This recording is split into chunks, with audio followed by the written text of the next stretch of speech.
بسم اللہ الرحمن الرحیم۔ السلام علیکم ناظرین، آج ہم آپ کے سامنے شہادت امام حسین کے بعد سر حسین کا سفر کا واقعہ بیان کرنے جا رہے ہیں۔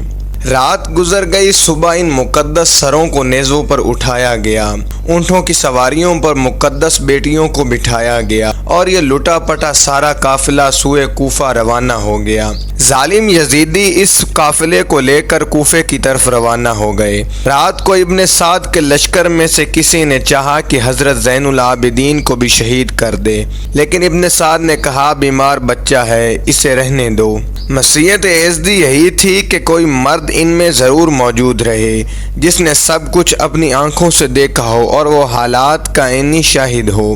دوسرے روز لشکر یزید نے اپنی تمام لاشوں کو جمع کیا اور انہیں دفن کر کے روانگی کا اعلان کر دیا، مگر اہل بیت کرام کی لاشوں کو دفن کرنے کی کوئی ضرورت محسوس نہ کی۔ بے غیرت کمینے لوگوں نے امام پاک کے خاندان اور ساتھیوں کے جسموں اور لاشوں کو اسی جگہ بے گور و کفن چھوڑ دیا۔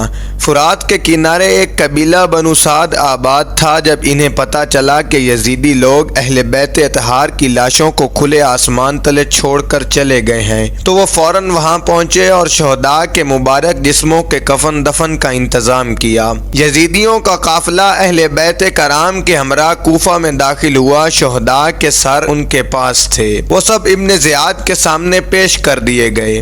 حضرت امام حسین پاک کا سر مبارک خولی کے پاس تھا، وہ کسی وجہ سے بر وقت دربار میں نہیں پہنچ سکا اور سر مبارک اپنے ہمراہ اپنے گھر لے گیا۔ اپنی بیوی سے کہنے لگا، آج میں تیرے لیے دنیا و جہاں کی دولت لے کر آیا ہوں۔ اس کا مطلب یہ تھا کہ جب یہ سر ابن زیاد کے سامنے پیش ہوگا تو وہ بہت سا انعام ملے گا۔ سنگ دل خولی لمبی تان کر سو گیا، مگر اس کی بیوی سر مبارک کے سامنے بیٹھ گئی اور ساری رات رو رو کر گزار دی۔ اس نے دیکھا کہ زمین سے آسمان تک نور ہی نور پھیلا ہوا ہے اور سر انور کے ارد گرد عجیب شکل کے نورانی پیکر طواف کر رہے ہیں۔ کچھ نہیں کہا جا سکتا کہ وہ حور و فرشتے ہیں، اس جہاں کی مخلوق ہیں یا عالم بالا سے آئے ہوئے ملائکہ ہیں۔ وہ ساری رات یہی نظارے کرتی رہی۔ صبح بدبخت خولی اٹھا اور امام پاک کا سر انور ابن زیاد کے پاس لے گیا۔ امام علی مقام کا سر انور باقی سروں کے ساتھ اور خانوادہ رسول کے باقی قیدیوں کے ساتھ اس بدبخت ابن زیاد کے تخت کے سامنے پیش کیا گیا۔ وہ بدبخت اس وقت تخت پر بیٹھا تھا کہ اس کے ہاتھ میں چھڑی تھی۔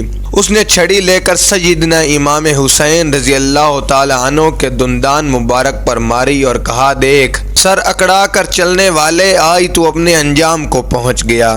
حضور اکرم صلی اللہ علیہ وآلہ وسلم کے ایک نابینا صحابی جو کہ بالکل نابینا نہ تھے، نظر کچھ کمزور تھی، وہ بہت بوڑھے ہو چکے تھے، ان کا نام زید بن ارقم تھا، وہ مجلس میں موجود تھے۔ ابن زیاد کی چھڑی کو جب امام علی مقام کے مبارک لبوں پر دیکھا تو وہ چیخ اٹھے اور کہا کہ کچھ تو حیا کر، میں نے اپنی آنکھوں سے حضور صلی اللہ علیہ وآلہ وسلم کے لبوں کو ان لبوں پر دیکھا ہے۔ حضور اکرم ان لبوں کو چوما کرتے تھے۔ اس نے کہا کہ اے زید بن ارقم، اگر آپ رسول اللہ صلی اللہ علیہ وآلہ وسلم کے صحابی اور بوڑھے نہ ہوتے تو میں آپ کا بھی سر قلم کر دیتا۔ ظالم، تجھے کیا حیا ہے حضور اکرم کے صحابی کا؟ جس رسول کے لخت جگر سے تم یہ سلوک کر رہے ہو، اس رسول کے صحابی سے حیا کرنے کا تمہیں کیا حق پہنچتا ہے؟ ابن زیاد نے یہ سب کچھ کرنے کے بعد یزید کی خوشنودی کے لیے امام علی مقام کا سر انور دیگر سروں کے جلوس کے ساتھ اور انہیں خانوادہ رسول کی برگزیدہ قیدی بیبیوں کے ساتھ یزید کی طرف دمشق روانہ کر دیا گیا۔ جب یہ قافلہ دمشق کی طرف روانہ ہوا تو راستے میں ایک گرجے کے قریب پڑاؤ کیا۔ وہاں انہوں نے جلی حروج میں ایک پہاڑی پر سرخ رنگ کے ساتھ یہ شعر لکھا ہوا دیکھا، جس قوم نے حسین کو قتل کر دیا ہے، کیا وہ قیامت کے دن ان کے نانا جان کی شفاعت کی امید رکھ سکتی ہے؟ اہل کوفہ نے جب یہ عجیب و غریب شعر پڑھا تو ان کے رونگٹے کھڑے ہو گئے۔ کچھ سمجھ نہ سکے کہ یہ شیر اس پہاڑی پر اس قدر نمایاں صورت میں کیسے مستور ہو گیا۔ ابھی ان پر حیرت اور دہشت کا عالم طاری تھا کہ اس گرجے میں سے ایک عیسائی پادری ان کے قریب آیا۔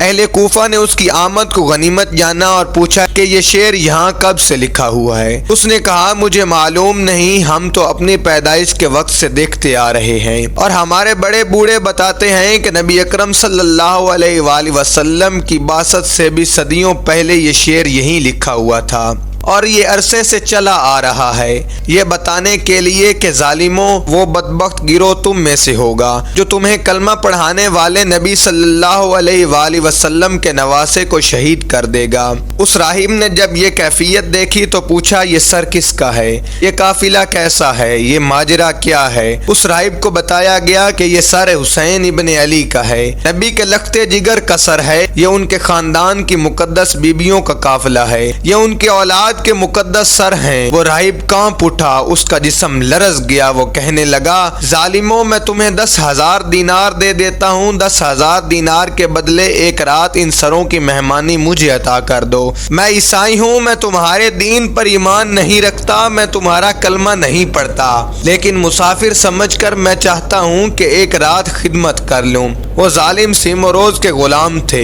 ان لوگوں نے 10,000 دیناروں کی خاطر ایک رات راہب کے پاس پڑاؤ کرنا قبول کر لیا۔ راہب نے اپنے گھر کو خالی کر لیا، پردہ دار مقدس بیبیوں کو گھر کی 4 دیواری میں محفوظ رکھا۔ اپنی خواتین سے کہا رات بھر ان کی خدمت کرو، یہ مسلمانوں کے نبی کی بیٹیاں ہیں، اور خود امام علی مقام کے سر انور کو ایک دھوئے ہوئے صاف اجلے تشت میں رکھ لیا۔ رات کو ایک پیالہ پانی لے کر اس سر انور کو دھویا، اس کی گرد صاف کی، ریش مبارک پر خوشبو لگائی، پھر ساری رات سر انور کے سامنے ہاتھ باندھ کر کھڑا رہا، زارو قطار روتا رہا اور یہ کہتا رہا اے حسین میں مسلمان نہیں ہوں، آپ کے نانا جان کا کلمہ نہیں پڑھا، پھر بھی یہ خوفناک منظر دیکھنے سے قاصر ہوں۔ یہ حریص و ذلیل اور ظالم لوگ اس بے دردی سے آپ کے خاندان کو ذبح کر کے بڑی بے پرواہی سے سفر کر رہے ہیں، انہیں احساس ہی نہیں کہ انہوں نے کتنا بڑا جرم کیا ہے۔ ساری رات اس خدمت کے عوض خانوادہ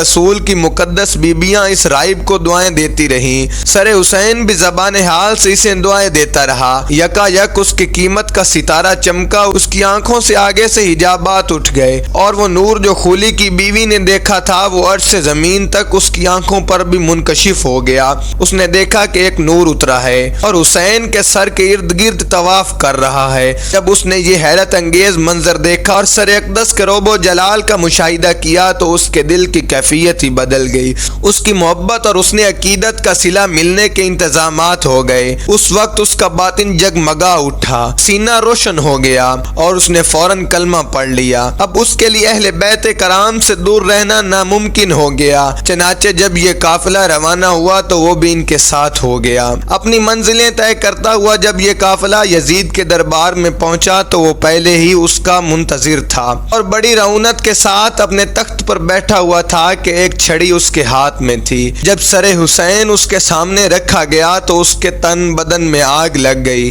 چھڑی آپ کے دندان مبارک پر ماری اور دانت پیش کر بولا تم اپنے انجام کو پہنچ گئے ہو۔ وہاں بھی دربار میں حضور اکرم صلی اللہ علیہ وآلہ وسلم کے ایک بزرگ صحابی حضرت ابو ذر سلمی بھی موجود تھے۔ وہ یہ بے ادبی برداشت نہ کر سکے اور یزید کو ڈانٹ کر فرمانے لگے اے ظالم، اس بےہودہ حرکت اور گستاخی سے باز آ جا۔ میں نے بارہا دیکھا کہ حضور نبی کریم صلی اللہ علیہ وآلہ وسلم ان ہونٹوں کو چوما کرتے تھے اور حسین ان ہونٹوں کے ساتھ زبان نبوت چوسا کرتے تھے۔ یزید پلید کو صحابی کی یہ تنقید پسند نہ آئی اور ان کی یہ بات سخت ناگوار گزری، چنانچہ انہیں دربار سے نکلوا دیا گیا۔ اللہ تبارک و تعالی سے دعا ہے کہ ہمیں بھی ایمان پر موت نصیب عطا فرمائے۔ وما علینا الا البلاغ المبین۔